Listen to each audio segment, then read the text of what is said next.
এবং প্রত্যেকটা সিদ্ধান্ত যখন নির্বাচনী প্রচারে প্রধানমন্ত্রী এসেছিলেন নরেন্দ্র মোদী, তিনি যেভাবে জনগণকে আশ্বাস দিয়েছিলেন, আশ্বস্ত করেছিলেন, অমিত শাহ যে কথাগুলো মানুষকে বলেছিলেন, আজকে প্রথম মিটিং এ অক্ষরে অক্ষরে শুভেন্দু অধিকারী সেটা পালন করলেন। প্রধানমন্ত্রীর নাম বলে প্রথম যে এটা আমি বলবো সবচেয়ে গুরুত্বপূর্ণ সিদ্ধান্ত উনি নিয়েছেন যে কোনো প্রকল্প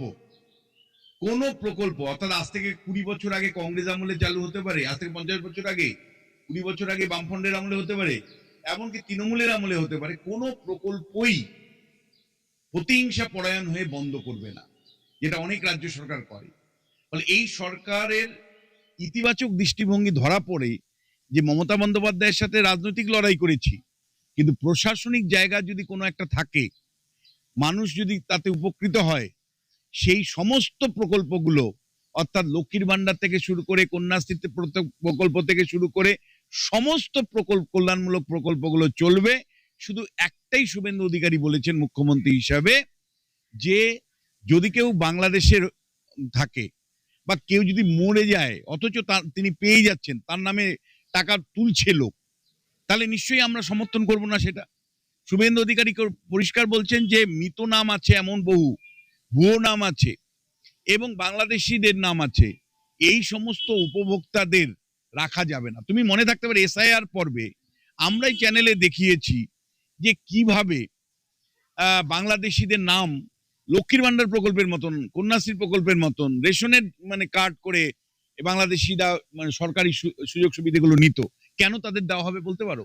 ফলে শুভেন্দু অধিকারী মুখ্যমন্ত্রী হিসেবে যে প্রথম সিদ্ধান্তটা নিয়েছে এবং যে সিদ্ধান্তটা পরিষ্কার করে উনি জানিয়েছেন কোনো প্রকল্প বন্ধ হবে না, কেবলমাত্র মৃত নাম, অবৈধদের নাম, বাংলাদেশিদের নাম, সেগুলো স্ক্রুটিনি করে বাদ দেওয়া হবে। দ্বিতীয় যে বিষয়টা জাতীয় নিরাপত্তার সাথে সম্পর্কিত, আমি মনে করি সবচেয়ে গুরুত্বপূর্ণ সিদ্ধান্ত আজকের ক্যাবিনেট বৈঠকে, সেটা হলো অমিত শাহ বলেছিলেন যে দেখুন, মমতা বন্দ্যোপাধ্যায় আমাদের পশ্চিমবাংলার ডেমোগ্রাফি জনবিন্যাস শুধু পরিবর্তন করছেন তা নয়, অনুপ্রবেশ ঘটিয়ে দিয়ে তিনি আমাদের দেশের নিরাপত্তা বিঘ্নিত করছেন। এবং আমি নিজে মহাকরণে গেছি, অমিত শাহ বলছেন আমি মহাকরণে গেছি, আমি নবান্নে গেছি, আমি দিনের পর দিন চিঠি লিখেছি যে আমাদেরকে জমি দেওয়া হোক, বিএসএফ জমি পায়নি এবং তার জন্য যে কাঁটাতারের বেড়া সেটা পূরণ করতে পারেনি, যার ফলে অনুপ্রবেশকারীরা, মৌলবাদীরা, জেএনবির মতন সংগঠনের লোক খাগড়াগড়ের মতন বিস্ফোরণ ঘটিয়ে চলে গেছে। ফলে জাতীয় নিরাপত্তার প্রশ্নে শুভেন্দু অধিকারীর ক্যাবিনেট আজকে একটা ঐতিহাসিক সিদ্ধান্ত নিলেন যে ৪৫ দিনের মধ্যে বিএসএফ কে জমি হস্তান্তর করা হবে, অর্থাৎ ৪৫ দিনের মধ্যে এই কাজ শুরু হবে এবং জমি বিএসএফ এর হাতে দেওয়া হবে, যাতে করে বাংলাদেশের অনুপ্রবেশকারীদেরকে বা রোহিঙ্গাদেরকে আটকানো যায়। তৃতীয় যে সিদ্ধান্তটা আমার মনে হয় খুব গুরুত্বপূর্ণ সিদ্ধান্ত উনি নিয়েছেন, যে দেখো তৃণমূল তো চাকরি দেয়নি মানুষকে, অথচ মানুষগুলো বয়স হয়ে গেছে, যে মানুষগুলো বছরকে বছর এসএসসি পায়নি, যে মানুষগুলো পাবলিক সার্ভিস কমিশনের চাকরিতে বসবার সুযোগ পাননি, কারণ তৃণমূল কংগ্রেস কার্যত খেলা মেলা দিয়ে চালাতো, খেলা মেলা দুর্নীতি দিয়ে চালাতো। ফলে তৃণমূল কংগ্রেস কখনোই সরকারি কর্মচারীদের নিয়োগ করতো না। তুমি জানো, আমি দিনের পর দিন তোমার চ্যানেলে বলেছি যে 6 লক্ষ শিক্ষক সরকারি পদ শূন্য হওয়ার পরেও মমতা বন্দ্যোপাধ্যায় সেগুলো পূরণ করেনি, যার ফলে ইয়ং জেনারেশনের ছেলে মেয়ে যারা কলেজ থেকে পাস আউট করেছে, পাস করার পরে তারা কোনো চাকরির পরীক্ষাতেই পশ্চিমবাংলায় বসতে পারেনি। শুভেন্দু অধিকারী আজকে 5 বছরের রিল্যাক্সেশন দিলেন, অর্থাৎ বললেন যাদের বয়স হয়ে গেছে তারপরেও তারা অতিরিক্ত 5 বছর, আগামী 5 বছরের জন্য আবেদন করতে পারবে এবং চাকরির পরীক্ষাগুলো বসে চাকরি পাওয়ার উপযুক্ত হবে। এটা 40 হয়ে গেছে, তারা 45 বছর পর্যন্ত। একদম। ফলে তুমি বুঝতেই পারছো যে এটা কিন্তু মানবতার জায়গা থেকে একটা গুরুত্বপূর্ণ সিদ্ধান্ত, একটা কুর্নিশ জানানোর মতন সিদ্ধান্ত। এবং একই সাথে তোমাকে আমি বলবো, আজকে আরো কয়েকটা সিদ্ধান্ত ওনারা নিয়েছেন, তার মধ্যে পরিষ্কার করে ওনারা বলেছেন যে এখন থেকে ওই যে 60 বছর যাদের হয়ে গেছিল, মমতা বন্দ্যোপাধ্যায় কিছুতেই অবসর নেওয়াতেন না, 60 বছরের পরে এখন যাদের 60 হয়ে গেছে, তারপরে মমতা বন্দ্যোপাধ্যায় কি করতেন, ওএসডি করে রাখতেন বা বিভিন্ন পদে রাখতেন। তোমার মনে পড়তে পারে আলাপন বন্দ্যোপাধ্যায় থেকে শুরু করে হরিকৃষ্ণ ত্রিবেদীর থেকে শুরু করে সবাই কারণ রিটায়ার্ড হতো না মমতার আমলে। মমতার আমলে কালো রিটায়ার্ড হতো না, আর নিচুতলার যারা আধিকারিক ছিলেন তাদেরও প্রমোশন হতো না। ফলে শুভেন্দু অধিকারী প্রশাসনিক সংস্কারের জায়গা থেকে একটা গুরুত্বপূর্ণ সিদ্ধান্ত আজকে নিলেন। সাধারণ দর্শকদের বলি যে এটা কত বড় সিদ্ধান্ত আপনারা বুঝতে পারছেন তো, যে মমতা বন্দ্যোপাধ্যায় প্রশাসনটাকে কার্যত অকেজো করে রেখেছিল। যারা রিটায়ার্ড করতেন তাদেরকে নিয়োগ মানে আবার করতেন, এবং তার স্বার্থ দেখতো তারা, কেবলমাত্র তৃণমূলের স্বার্থ দেখতো, মমতা বন্দ্যোপাধ্যায়ের স্বার্থ দেখতো। একটা ভেস্টেড ইন্টারেস্ট প্রশাসনের মধ্যে গড়ে উঠতো, অথচ জুনিয়র অফিসাররা তাদের কোনো কিন্তু পদোন্নতি হতো না এই সিনিয়ররা রিটায়ার্ড করার পরে একই পদে থেকে যাওয়ার জন্য বা অ্যাডভাইজার থাকার জন্য। ফলে আপনাদেরকে পরিষ্কার বলছি, এটা একটা বিরাট সিদ্ধান্ত যে ভাই 60 হয়ে যাবে, তুমি তোমার মতন করে বাড়িতে চলে যাও, যদি আমার প্রয়োজন লাগে আমি তাহলে দেখবো। কিন্তু যে নীতি করে ফেলেছিলাম যে কোনো অফিসারের রিটায়ারমেন্ট নেই, এটা উনি বন্ধ করলেন। আর একটা হলো যে ওই যে মনোনয়ন তৃণমূলীকরণ যেটা হয়েছিল প্রশাসনে, যে মমতা বন্দ্যোপাধ্যায়ের পছন্দতন্ত্রের দ্বারা প্রশাসন চালাতেন, ফলে পছন্দতন্ত্রের বিরুদ্ধে কিন্তু পরিষ্কার আজকে জিহাদ ঘোষণা করলেন শুভেন্দু অধিকারী একজন চিফ মিনিস্টার হিসাবে। পছন্দতন্ত্র চলবে না, অর্থাৎ যেখানে মনোনয়ন যেগুলো করেছেন, যে মমতা বন্দ্যোপাধ্যায় যে মনোনয়নে যে জায়গাগুলো করেছিলেন সেই জায়গাগুলো তিনি পরিষ্কার করে বন্ধ করে দিলেন। মানে মানে আজকে যারা মনোনীত তৃণমূলের আমলে ছিল তাদের পরিষ্কার বার্তা দিয়ে দেওয়া হলো যে তারা আর নো লঙ্গার নিডেড। আয়ুষ্মান প্রকল্প এবং কেন্দ্রের প্রকল্পগুলো আমি বলতে চাই, শুধু আয়ুষ্মান নয়, বছরকে বছর পশ্চিমবাংলার মানুষ বঞ্চিত হয়েছে কেন্দ্রের প্রকল্পগুলো থেকে। মমতা বন্দ্যোপাধ্যায় শুধুমাত্র রাজনীতি করবার জন্য, শুধুমাত্র তার পলিটিক্যাল গেইনের জন্য তিনি মানুষকে, গরিব মানুষকে ডিপ্রাইভ করেছেন, একটা ক্রাইম করেছেন। আমরা দিনের পর দিন চিৎকার করে বলতাম যে কেন আয়ুষ্মান ভারত এর মতন প্রকল্প কার্যকারী হবে না। আমরা যেখানে দেখতে পাচ্ছি যে স্বাস্থ্যসাথী কার্ড আমাদের পশ্চিমবাংলার হাসপাতালগুলোই নেয় না। পশ্চিমবাংলাতে বহু নার্সিং হোম পরিষ্কার বলে দিত যে আমাদের বেড নেই, যেই স্বাস্থ্যসাথী কার্ডটা বের করতে সঙ্গে সঙ্গে বলতো বেড নেই। স্বাস্থ্যসাথী কার্ড কার্যত পশ্চিমবাংলাতেই ব্যর্থ হয়েছিল। আর বাইরের রাজ্যে তুমি যখন চেন্নাইয়ে যেতে, তুমি চেন্নাই অ্যাপেলোতে যেতে বা ভেলোরে যেতে বা ব্যাঙ্গালোরে যেতে বা দিল্লিতে যেতে চিকিৎসার জন্য, তখন এই স্বাস্থ্যসাথী কার্ড নিতই না, ওরা কোনো রিকগনাইজই করতো না। এই আমরা বারবার প্রশ্ন তুলেছিলাম যে গরিব মানুষগুলো কি অন্যায় করেছে, তারা তৃণমূল কংগ্রেস কেন তাদের উপর অত্যাচার করছে, কেন গরিব মানুষগুলোকে আয়ুষ্মান প্রকল্প থেকে বঞ্চিত করা হচ্ছে। বাইরের রাজ্যে গিয়ে যখন তারা চিকিৎসা করতে যাচ্ছেন স্বাস্থ্যসাথী কার্ড ব্যবহারই করার সুযোগ নেই, তারা রিকগনাইজই করে না, তারা নেয়ই না। অথচ প্রতিনিয়ত তুমি জানো আমাদের হাওড়া এবং কলকাতা মানে স্টেশন থেকে হাজার হাজার লোক প্রতিদিন চিকিৎসার জন্য, এই পশ্চিমবাংলার স্বাস্থ্য ব্যবস্থা ভেঙে পড়েছে বলে মানে চিকিৎসার জন্য দক্ষিণ ভারতবর্ষে যায়। দক্ষিণ ভারতবর্ষে আয়ুষ্মান প্রকল্প চলে, কিন্তু আয়ুষ্মান প্রকল্প মমতা বন্দ্যোপাধ্যায় পলিটিক্যাল কারণে গ্রহণ করেননি, ফলে চালু করেননি। তার ফলে নিজের রাজনীতির সাথে গরিব মানুষকে বঞ্চিত করে, গরিব মানুষের মানে কে লাথি মেরে কিন্তু এই কাজটা করা হয়েছে। আজকে আমি মনে করি শুভেন্দু অধিকারীর নেতৃত্বে যে ক্যাবিনেট ছিল, সেই ক্যাবিনেট কেন্দ্রের সমস্ত প্রকল্প, শুধুমাত্র আয়ুষ্মান প্রকল্প নয়, বেটি বাঁচাও বেটি পড়াও থেকে শুরু করে অন্য যে সমস্ত প্রকল্পগুলো এতদিন কার্যকারী মমতা বন্দ্যোপাধ্যায় বলা সত্ত্বেও করেননি, সেই সমস্ত প্রকল্পগুলো আজকের থেকে চালু হয়ে গেল। অর্থাৎ পশ্চিমবাংলা বছরকে বছর শুধুমাত্র কেন্দ্র রাজ্যের বিবাদ দেখেছে। এই পশ্চিমবাংলা স্বাধীনতার কিছু সময় একটা সহ অবস্থান ছিল, কংগ্রেস সরকার ছিল, বিধানচন্দ্র রায় আর আরেক দিকে হলো তোমার গিয়ে জওহরলাল নেহেরু, তাদের কম্বিনেশনে একের পর এক শিল্প গড়ে উঠেছিল। সেই সময় কোথাও দুর্গাপুরে শিল্প গড়ে উঠেছে, তো কোথাও আমাদের কলকাতাতে বিভিন্ন স্থানে শিল্প গড়ে উঠেছিল। আর তারপরে বামেদের আমলে বলা যায় বামেরা বছরে একটা করে মানে হরতাল পালন করতেন, একটা করে ধর্মঘট পালন করতে কেন্দ্রের বিরুদ্ধে রাজনীতি করে সিপিআইএম 34 বছর শাসন করেছে। আর মমতা বন্দ্যোপাধ্যায় সিপিএম এর যোগ্য শিষ্যা হিসাবে তিনি আবার কি করতেন, শুরু থেকেই কেন্দ্র বিরোধিতা, শুরুর থেকে এমনকি ইউপিএ সরকারে যা শরিক ছিলেন সেই ইউপিএ সরকারের বিরুদ্ধেও জেহাদ ঘোষণা করলেন, করে বেরিয়ে আসলেন। তারপরে তো এনডিএ সরকার তৈরি হওয়ার পরে কার্যত বলা যায় এনডিএ সরকারের কোনো কেন্দ্রের প্রকল্প কার্যকারী করেননি, শুধু বিরোধিতা করেছেন, রাজনীতি করেছেন, ভোটে জয় করার চেষ্টা করেছেন। সংখ্যালঘু মুসলমানদেরকে সংগঠিত করবার জন্য কেন্দ্রের প্রকল্প তিনি গ্রহণ করেননি।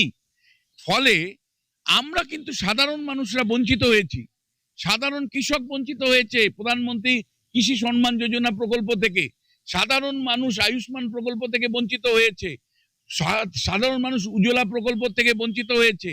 দিনের পর দিন কেন্দ্রীয় সরকারের প্রকল্পগুলোকে শুধু রাজনৈতিক কারণে মমতা বন্দ্যোপাধ্যায় আটকে রাখার ফলে আমাদের গরিব মানুষ আরো গরিব হয়েছে। আজকে কিন্তু সেই সাপ মুক্তির দিন, প্রথম ক্যাবিনেটে সাপ মুক্তি করলেন, মানে আমাদের কেন্দ্র রাজ্যের যে বিরোধের যে গল্প দিনের পর দিন, আজকে কিন্তু একটা বহু বছর পরে কেন্দ্র রাজ্যের সহযোগিতা, সহবার্তা এবং পারস্পরিক উদ্যোগ নিয়ে একটা সহাবস্থানের গল্প কিন্তু আমরা শুনতে পেলাম। শুভেন্দু অধিকারীকে অসংখ্য ধন্যবাদ। প্রথম ক্যাবিনেট মিটিং এ তিনি নির্বাচনী প্রচারগুলিতে যা বলতেন প্রত্যেকটা ইস্যু তিনি কার্যকারী করেছেন। আমরা আশা করব, আগামী সোমবারের দিকে তাকিয়ে আছি, আমরা আশা করব এই আগামী সোমবার তিনি কি সিদ্ধান্ত নেন, কারণ আরো সিদ্ধান্ত নেওয়া বাকি আছে। এবং অমিত শাহ, নরেন্দ্র মোদী মানে একদম মানে বিভিন্ন জনসভায় বলতেন যে আমাদের প্রথম ক্যাবিনেটে কেন্দ্রের প্রকল্পগুলো, আয়ুষ্মান প্রকল্প গ্রহণ করা হবে, কার্যকারী করে দেখ, মানে সিদ্ধান্ত নিয়ে শুভেন্দু অধিকারী প্রমাণ করলেন যে নরেন্দ্র মোদী যা জনসভায় বলেছেন সেটা কার্যকারী করা হলো। দ্বিতীয়, অমিত শাহ বলতেন যে মমতা বন্দ্যোপাধ্যায়ের কাছে জমি চেয়ে বছরকে বছর পাচ্ছি না, ফলে আমাদের দেশ সুরক্ষিত নয়, মানে বাংলাদেশিরা, রোহিঙ্গারা আসছে, জিহাদিরা আসছে, খাগড়াগড়ের মতন বিস্ফোরণ ঘটছে, মুর্শিদাবাদের মতন বিস্ফোরণ ঘটছে, ফলে আমাদের কিন্তু বিএসএফ কে যদি সত্যি সীমা সুরক্ষা নিশ্চিত করতে হয় তাহলে জমি চাই। সেই জমি গ্রহণের সিদ্ধান্তটা যে প্রথম ক্যাবিনেটে শুভেন্দু অধিকারীর নেতৃত্বে মন্ত্রিসভা নিতে পারলো, সেটা কুর্নিশ জানাই তাদেরকে। একই সাথে সামাজিক যে প্রকল্পগুলো কার্যকারী থাকবে এবং যারা আমলাতন্ত্রের যে কুচক্র, অর্থাৎ রিটায়ারমেন্টের পরে মমতা বন্দ্যোপাধ্যায় নিজের সাথে তাদেরকে রেখে দিতেন, তাদেরকে টাটা বাই বাই করে দিতে পারলেন এবং মনোনীত ব্যক্তিদের তাদেরকে অন্ততপক্ষে বার্তা দিতে পারলেন বাই নো লঙ্গার নিডেড। এই সমস্ত সিদ্ধান্তগুলো যদি তুমি একত্রিতকরণ করো তাহলে পরিষ্কার একটা প্রশাসনিক রূপরেখা শুভেন্দু অধিকারীর নেতৃত্বে প্রথম ক্যাবিনেট মিটিং এ আমরা দেখতে পেলাম নতুন সরকারের। কত নাম্বার দিবেন? দেখো, আমি 10-এর মধ্যে 9 দিব একটা কারণেই। 1 নম্বর কেন কাটবো? 1 নম্বর শুভেন্দু অধিকারীর জন্য কাটবো না, শুভেন্দু অধিকারীর জন্য একেবারেই আমি কাটছি না। 1 নম্বর কাটছি যে এত বড় একটা পরিবর্তনের পরে এতগুলো দিন হয়ে গেল, একটা পূর্ণাঙ্গ মানে মন্ত্রিসভা এখনো তৈরি হলো না। এটা কিন্তু আমার মনে হয় যে খুব একটা মানে অনেকেরই ভালো লাগছে না, কারণ অনেকেই মনে করছিল যে ঠিক আছে, মানে প্রধানমন্ত্রীর উপস্থিতিতে সময় লাগবে এতগুলো মন্ত্রী শপথ নেওয়ার, ফলে শনিবার দিন নিশ্চয়ই হবে না, কিন্তু অনেকেই মনে করছিল রবিবার দিন হবে, নাহলে সোমবার দিন হবে। আজও কিন্তু আমরা জানতে পারছি না যে পূর্ণাঙ্গ মন্ত্রী সভা কি, কারা আসলো, কারা কোন দপ্তরের দায়িত্ব পেল, কিভাবে তারা সেই দায়িত্ব পালন করবে। মানে আমরা কিন্তু পরিষ্কার মনে করি যে সরকারের মানে ডু ইট নাও সিদ্ধান্ত হচ্ছে, যে সরকার পরিবর্তনের স্বপ্ন দেখছে, সেখানে কিন্তু মন্ত্রিসভাটাও ইমিডিয়েটলি তৈরি করে কাজ শুরু করা দরকার। এইটার জন্য একমাত্র একটা নম্বর কাটলাম। আদারওয়াইজ আজকের ক্যাবিনেটের যে মিটিং ছিল তাতে যে সমস্ত সিদ্ধান্ত নেওয়া হলো তাতে সাধারণ মানুষ অবশ্যই হ্যাপি, ভীষণ খুশি, তারা ভীষণ ভাবে খুশি। বিষয় সব থেকে উল্লেখযোগ্য বিষয়, মমতা বন্দ্যোপাধ্যায় বারবার প্রেস করতেন, উল্টো পাল্টা কথা বলতেন, সেখানে শুভেন্দু অধিকারী বলে দিল ক্যাবিনেটের যা সিদ্ধান্ত আপনাদেরকে অগ্নিমিত্রে পাল আর দিলীপ ঘোষ জানাবেন, আমি সবসময় প্রেস করতে পারবো।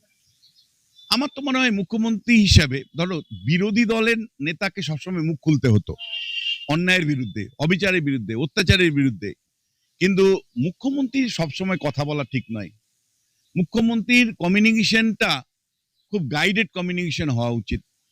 হয়তো শুভেন্দু অধিকারীকে আমরা আর কোনোদিনই কমিউনিকেট করব না, কিন্তু শুভেন্দু অধিকারী মুখ্যমন্ত্রী হিসাবে সবসময় মানে মিডিয়ার সামনে আসুক এটাও আমি চাইবো না। মুখ্যমন্ত্রী তার ডিগনিটি নিয়ে তিনি শাসন কার্য পরিচালনা করবেন এবং এত সময় তার নেই যে মিডিয়াতে ঘন্টার পর ঘন্টা মানে তিনি বসে থাকবেন বা কথা বলবেন। আর মমতা বন্দ্যোপাধ্যায় যখন মিডিয়া করতেন শুধু আমি, আর দ্বিতীয় নিশ্চয়ই শুভেন্দু অধিকারী সেটা মান্যতা দেবেন, সেটা হলো এই যে অশোক স্তম্ভ আছে, ভারতের জাতীয় পতাকা আছে, তিনি ক্যাবিনেট মিটিং এর পরে মমতা বন্দ্যোপাধ্যায় এসে বিজেপি শ্রাদ্ধ করতেন, সিপিএম এর শ্রাদ্ধ করতেন, অশোক স্তম্ভের সামনে বসে তিনি পলিটিসাইজেশন করতেন। যে নবান্ন প্রধান মানে কার্যালয়, সেখানে তিনি দল ত্যাগ করিয়েছিলেন মৌসুম বেনজির নূরকে। ফলে নবান্নটা রাজনীতির আকড়া হয়েছিল। আজকে শুভেন্দু অধিকারী যখন ক্যাবিনেট মিটিং করলেন, তারপরে একটি পলিটিক্যাল কথা বলেননি, একটি কথাও তিনি তৃণমূলের সব থেকে ওখানে বসে মমতা বন্দ্যোপাধ্যায় প্রেস করতেন, ওই স্পেসটাই বসে, সেখান থেকে সরে এলেন শুভেন্দু। সেই মানে মোদ্দা কথা, সাংবাদিক সম্মেলন মমতা বন্দ্যোপাধ্যায় করা মানেই হলো বিজেপি বিরুদ্ধে কথা বলা, শুভেন্দু অধিকারী বিরুদ্ধে কথা বলা, এবং ওই জায়গা মানে সরকারের অফিসে বসে, সরকারি অফিসে বসে, সরকারের অশোক স্তম্ভ নিয়ে, সরকারের মানে জাতীয় পতাকার নিচে তিনি যে প্রেস কনফারেন্স করতেন, প্রত্যেকটা প্রেস কনফারেন্স দলীয় স্বার্থে করতেন, সাধারণ মানুষের স্বার্থে না, জনগণের স্বার্থে না। আমলাদেরকে কি নির্দেশ দিতেন সেটাও লাইভ করে মানুষের সামনে তুলে ধরতেন। মানে এটা তো এক ধরনের নাটক ছিল। আমি আশা করব যে শুভেন্দু অধিকারী, মমতা বন্দ্যোপাধ্যায় যতগুলো নাটক ছিল, অন্যায় ছিল, মুখ্যমন্ত্রী হিসেবে প্রেস কনফারেন্স যেভাবে তিনি পলিটিসাইজ করতেন, বিরোধীদের আক্রমণ করতেন মুখ্যমন্ত্রী হিসাবে নবান্নে বসে, সেইটা শুভেন্দু অধিকারী কোনোদিনই করবেন না। কারণ ওর ওই ম্যাচুরিটি প্রথম দিনই মানুষ বুঝে গেছে, যখন উনি বলেছিলেন দেখুন অনেক কিছু বলতে পারি কিন্তু মুখ্যমন্ত্রীর চেয়ারে বসে পড়েছি, আর কোনো কথা আমি বলতে পারবো না, আমি সবার মুখ্যমন্ত্রী। ফলে এই বার্তাটা শুভেন্দু পরিষ্কার দিয়েছেন। দেখো, ম্যাচিওর ছেলে, ভীষণ ভালোভাবে চালাবে বলেই আমি বিশ্বাস করি। এবং একই সাথে তোমাকে আমি বলতে চাই যে শুভেন্দু তো কেবলমাত্র মানে কাজগুলো করলে হবে না, এখানে বিজেপির লক্ষ্যটা হলো কালচারাল রেভলিউশন, অর্থাৎ মানে পরিষ্কার নতুন সরকার যে গড়ে উঠেছে, কেবল মমতা বন্দ্যোপাধ্যায়কে হারিয়েছে, সেটা পলিটিক্যাল একটা অবজেক্টিভ গেইন করেছে, অর্থাৎ রাজনীতির উদ্দেশ্য সাধিত হয়েছে মমতা বন্দ্যোপাধ্যায়কে অপসারণ করার মাধ্যমে। কিন্তু বিজেপির লার্জার যে উদ্দেশ্য বা আরএসএস এর যে বৃহত্তম উদ্দেশ্য, সেটা হলো এই বাংলায় বছরকে বছর লেফট ট্র্যাডিশন, লিবারাল ট্র্যাডিশনের নাম করে জাতীয়তাবাদী ভাবনাকে দূরে সরিয়ে রাখা হয়েছে। এখানে কালচার মানে ন্যাশনালিজম বা হিন্দু ন্যাশনালিজমের যে ভাবনা চিন্তা শ্যামাপ্রসাদ মুখার্জির যেটা শুরু করেছিলেন, সেইটা কিন্তু ওনারা প্রতিষ্ঠা করতে চান। ফলে শুভেন্দু অধিকারী প্রশাসনকে এমনভাবে পরিচালনা করবেন যেখানে কেবলমাত্র সরকারের কিছু প্রকল্প দিলাম সেটাই লক্ষ্য নয়, তার মধ্য দিয়ে অ্যাকচুয়ালি মানে হিন্দু কালচারাল রেভলিউশন বা হিন্দু ন্যাশনালিস্ট ভাবনা বা হিন্দু জাতীয়তাবাদী ভাবনা প্রতিষ্ঠা করা, সেই ভাবনা অনুসারে সরকার পরিচালনা করা, হিন্দু ন্যাশনালিস্ট ভাবনা বা হিন্দু জাতীয়তাবাদী ভাবনার দ্বারা সরকার পরিচালনা করা, সরকারের কাজকর্মগুলোকে দেখা, ইমপ্লিমেন্ট করা এবং একটা কালচারাল রেভলিউশন পশ্চিমবাংলায় সম্পূর্ণ করা, সেটা কিন্তু আসলে শুভেন্দু অধিকারীদের লক্ষ্য। ফলে ক্যাবিনেট অবশ্যই সিদ্ধান্ত নিচ্ছে মানুষের স্বার্থে।